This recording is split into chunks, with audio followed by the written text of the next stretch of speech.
So, the new Hearthstone expansion has been announced just a couple of days ago. I'm a little bit late to the party, I guess, but yeah, enrollment has begun for this very jaunty and colorful, lighthearted expansion that just is brimming with color and some just really just goofy and fun aesthetics.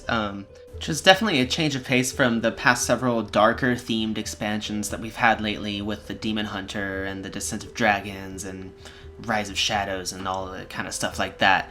So yeah, kind of fun going back into the cartoonier side of the Hearthstone world for this Scholomance expansion.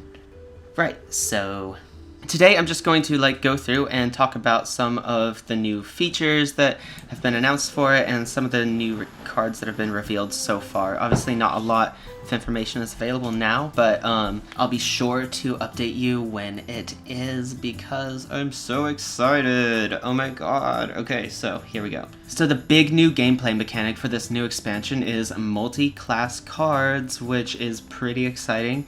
Kind of, in a way.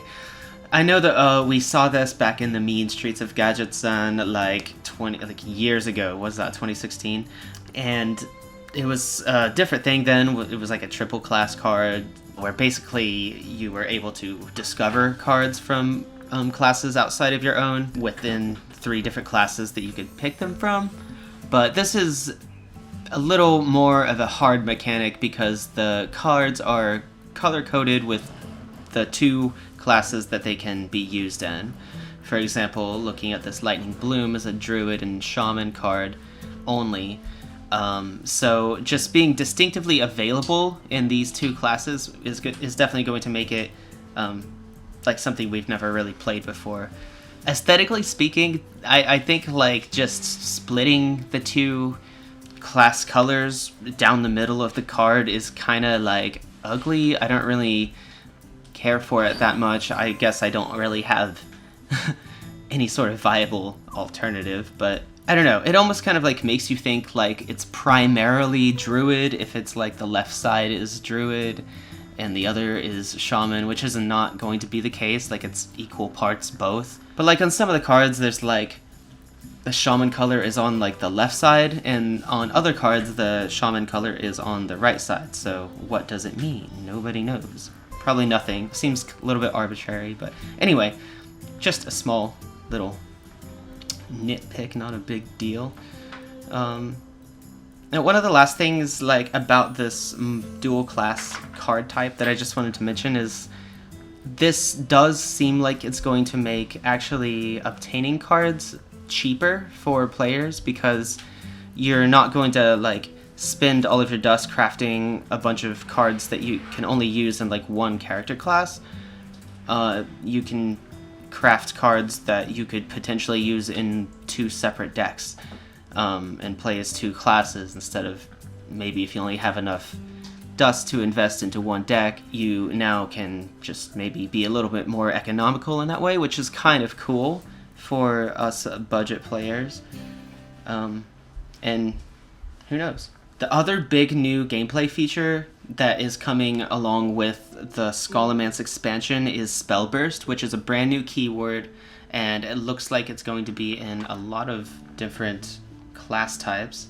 Some Shaman, Paladin, and some neutral cards have it, so I'm not sure if it'll be in a lot of other classes, but we'll see. My understanding of its effect is going to be similar to a triggered card effect with the little lightning bolt, except it only happens 1 time, and maybe the effect is probably going to be a little bit stronger than something from a battle cry or a triggered effect, maybe, depending. I've only seen a few of them so far. The Wretched Tutor is one that deals 2 damage to all other minions after activating, and how it works is just playing a spell after playing the card onto the field, and it activates the effect 1 time with a little a little sparkle symbol below the card of the minion on the field, and then it goes away after it activates, and then it's just a normal minion, which seems pretty cool. It doesn't seem too overpowered, but we'll have to wait and see what kind of cards get announced that utilize it. But yeah, lots of exciting possibilities there. Okay, so for this next part, this is my I've been waiting for. I'm really excited to go through some of these like new announced cards and just give my initial like reaction and impressions on them, because for the most part I haven't looked at them yet, and I'm just really eager to kind of like give you my first impressions. I don't think I'm going to talk too much about like the viability of these cards and the meta or anything yet, because I don't know, just for me it's a little bit too early to tell exactly where they're going to go, and I don't really want to, you know, misspeak. I'm just here to look at the cards and have a good time. So let's do that. The first one, I mean, there's like 3 common cards. There's Wretched Tutor, which I just talked about with the Spellburst effect. It looks pretty cool. We'll probably see like play in Arena. It looks you know, like a trusty, reliable boy. This Onyx Mage Scribe is a 6-drop with Spellburst that adds 2 random spells from your class to your hand, which sounds pretty awesome. Not super reliable, like, unless the spell pool is, you know, relatively something you're familiar with, but I'm really excited about this Animated Broomstick though, because it's a 1-drop 1/1 that has Rush and a battle cry to give all your other minions Rush. So like, if you're able to trigger some kind of death rattle or something that would, you know, make a lot of new minions appear on your board all at once, and then you like bring this guy out, and then they can all just like attack, and it's super cheap to do so. So you can like definitely get some like massive damage in, you know, and control the board with this one innocent card. I don't know. It looks cool to me. Maybe it won't play out that way IRL, but like I said, I'm just a person. I don't know. I'm not a broomstick. There's only one rare neutral card that's been confirmed so far, and it's the Cult Neophyte, which makes your opponent's spells cost 1 more next turn. It looks pretty alright. Again, this might show up in Arena. Might be good to play on turn 2, obviously, but if you're playing it, if you draw it late game, you're just like, okay. Though, you never know. It might make that mind control cost 11 on the exact turn that you need it to. Who knows? I don't know. The epic that's been announced so far is called Transfer Student, and it's this super cute little fox that has different effects based on which game board you're on, which is an ability that, to my knowledge, unless there's some really old card that has an effect like this, is the first time that this has been used. Because the game boards are pretty random, I think, right? So this is just, I don't know. I think it's a really cool card idea, and we've actually gotten this card already and have been able to try out all of its different effects on the boards, and you can just do all kinds of things. You can get Overkill and Rush, you can go Poisonous and get Stealth, you can discover cards, you can get like parts in your hand. It feels cool because a lot of the keywords that you would like get for the board seem to reflect the expansion that it came out in and things like that. So I don't know, just nice little Easter eggs and throwbacks to things from the past, and it's kind of cool. And so far they've not confirmed any legendaries for neutral yet, but let's move on into Warrior. I don't use Warrior that much, mostly just because Garish is like ugly, but we got a couple cards out. We got this rare card, Troublemaker. At the end of the turn, summon 2 3/3 ruffians that attack random enemies. It's an 8-drop that, yeah, that could be pretty useful. Maybe not terribly useful, but I would definitely pick this card in an arena draft if it came up. And the other one is a legendary Rattlegore. Re-summon this with -1/-1, which this actually is potentially really a problem. Obviously, if you have some kind of like silence for this, that would be the way to go, obviously. Otherwise, you kind of just have to deal with this continuous threat on the other opponent's board, which, yeah, that could be a problem. But maybe not. It could have like a really simple counter. We'll have to wait and see. Moving on to Warlock, or not, because there are 0 announced Warlock cards. Oh. Let's move to Shaman.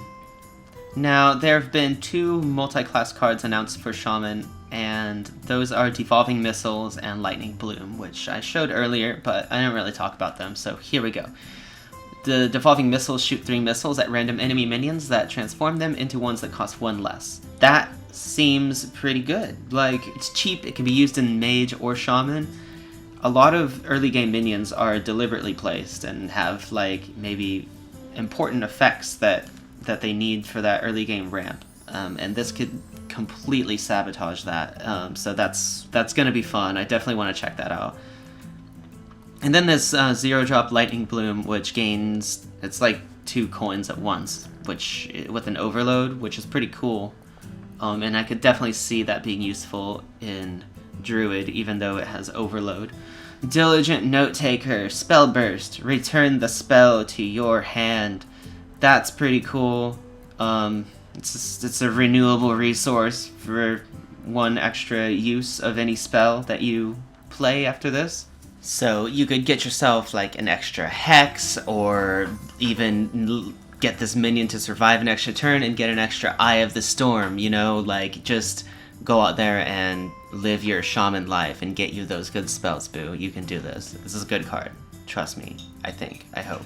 Let's look at Rogue. There's only one, and it's a dual class card with Mage. It's Wand Thief, and she's a little thievery looking little dwarfen mage who looks like she's up to no good, and she's got a combo to discover a mage spell.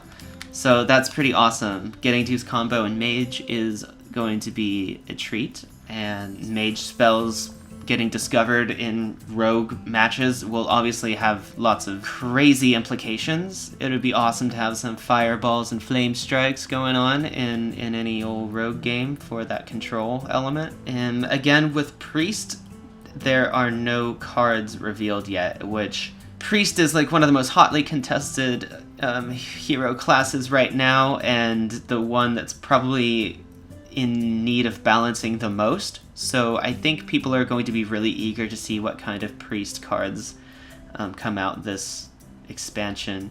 I'm really eager to see because I played a Galakron priest in the Descent of Dragons expansion for a while. That was really fun. It was, you know, not the best deck, but it was just hilarious because of the amount of like RNG that you just had to rely on and force your opponent to rely on as well. Good stuff. I don't know. I would like a really fun priest deck that's not just like completely torturous to play against in the way that the Death Rattle one currently is, but I guess that's the point of a good deck.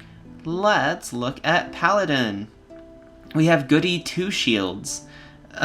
He has Divine Shield and Spellburst to gain Divine Shield, so makes sense. It's not really as though you can just play it and then use its Spellburst effect, because it doesn't have Rush, and it's gonna take a turn at least for it to lose its first Divine Shield, unless you have like a Blood Knight or something. And then we've got a spell, First Day of School, which is add 2 random 1-cost minions to your hand, which is useful. It's free. Like, I would definitely pick that up if it were in an arena run at least. Paladin always works well with like low-cost cards of any kind, just little tokens, so that, you know, that seems like a good deal. What do we got? We got Mage. And I've talked about these two already since they were in Shaman and Rogue respectively, so I guess nothing new to look at here. And yeah, I talked about how they'd be pretty fun to use and in the context of playing as a mage as well, so hopefully there's a mage deck that is like affordable this time. I was really like, I don't know, kind of shut out from mage this expansion just because like I did not have enough dust and I'm not like a rich bitch, so that's how that went. But would like to dabble, and this kind of goes back to what I was talking about earlier with like these being a little bit cheaper because I could invest in these and use them in other decks too. Like, yeah. There's one hunter card that's been announced so far, and it's a legendary that shares a class with Druid, and it's called Shando Wildclaw, and she certainly looks wild. Her effect is choose one, give beasts in your deck +1/+1, or transform into a copy of a friendly beast. And I can see this synergizing well with either hunter or druid for sure. Just off the top of my head, I can see the +1/+1 buff working really well in a druid deck, but Definitely the transform feature is a little bit more of a like aggro proactive kind of option that might do well for a hunter deck, or I don't know, maybe they could both be used for either one in equal amounts, considering it's both classes. That would be great too. It's really cheap, so I could definitely see it fitting well into either of these decks in a meta context, because it's a 3-drop that is 3/3, so it's not like it's weak for its effect that it offers. So yeah, and that brings us to Druid, which has that same card I just talked about. And then we have an epic 10-drop called Natural Selection, which gives all minions in your deck, hand, and battlefield +4/+4. Wow. So we can tell Druid has no plans of not going full on into the ramping and buffing this time around again, which is fine. It looks pretty good. I definitely think that has a place. It's a little bit late game, but again, if you can ramp it up fast enough, that can like benefit immensely, especially if you have like an active board by that point, which it should. And then we have Lightning Bloom, which I talked about with Shaman as well, so we'll just leave that there. And my baby Demon Hunter has no cards announced for it yet, which I am completely torn apart about. It'll be fine, we'll get there. But I am kind of wondering, how much Demon Hunter will really mesh with any of the other classes during this expansion. There will be combo cards with Demon Hunter and Warlock. There's actually one with Hunter as well. Hunter and Demon Hunter. So you're kind of gonna be like 2/3 Hunter and 1/3 Demon? Demon Hunter Hunter? So that is going to wrap up my initial impressions and discussion for the Scholomance Academy announcement and all the new information that's come out for that. And overall, I'm really excited to see where this goes, even though it's a little bit early for me to like solidify my opinions on a lot of things yet. But I'm optimistic that this is going to be a really fun expansion. I like the theme for the most part. The dual class cards are going to be probably a good thing. I think my favorite thing about that is how it might be more economical for budget players. And overall, it looks great. There's lots of really pretty stills of this academy from the wonderful world of Warcraft, and it's gonna be a great time for everyone. Maybe we'll all learn something. So comment below if you're planning on pre-ordering this, if you are interested in any specific cards, or if you have any theories. I would love to hear them. Just anything is cool. Comment below. Don't forget to subscribe if you liked my reaction and analysis. And yeah, I'll definitely be back for more Hearthstone Scholomance talks when we get new information on that. Can't wait!